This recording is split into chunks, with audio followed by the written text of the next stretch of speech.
Alright, here's the review on one of these 44 gallon drum conversion kits. You know, one of these critters. You see them online here in Australia for about 40-50 bucks. I've had mine here for about a year.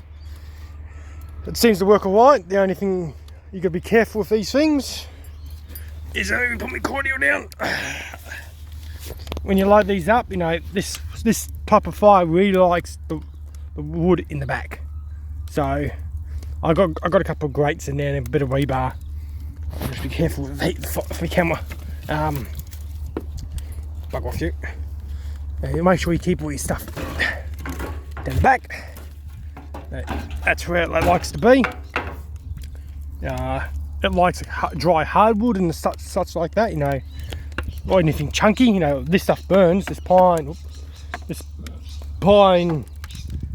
Like there's a mixture of pallet wood, so there's actually some Canadian wood in here too, but most of it's just pine and crappy old and stuff like that.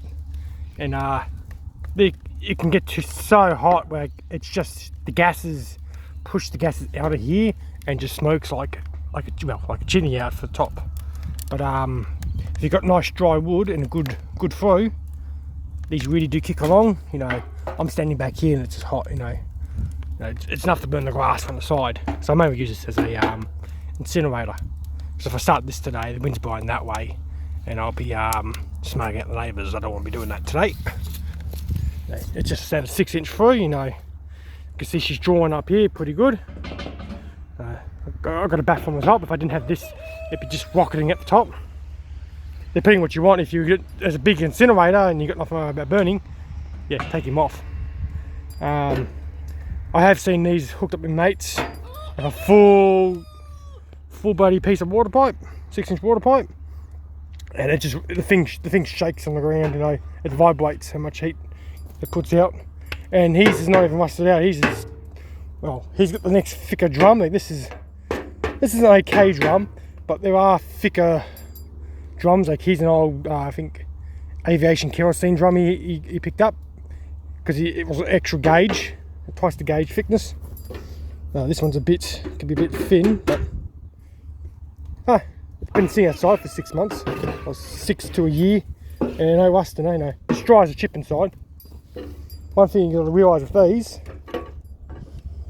just close him a bit. I don't have a good drawer for the door closed. Okay, if you're going to bed maybe, because this is not big enough. The vent in the bottom here is not big enough.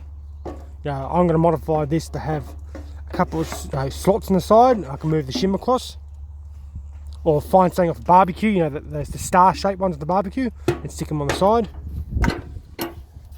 Or you can just leave the door open and crack it like that. You know, that would do it too. Or leave it open. But no, I've had no problem with this. You know, the casting was okay. I didn't use the screws that came with it. They were a bit, vary on the matter on who you get it by. I've seen some really bad screws, like they were cast nearly. But I've seen some of them with better screws. But I just use stainless steel screws, which I've borrowed from work, with no intention of returning, or around the bottom and around the top. So when it comes to replace the barrel, I can just place them.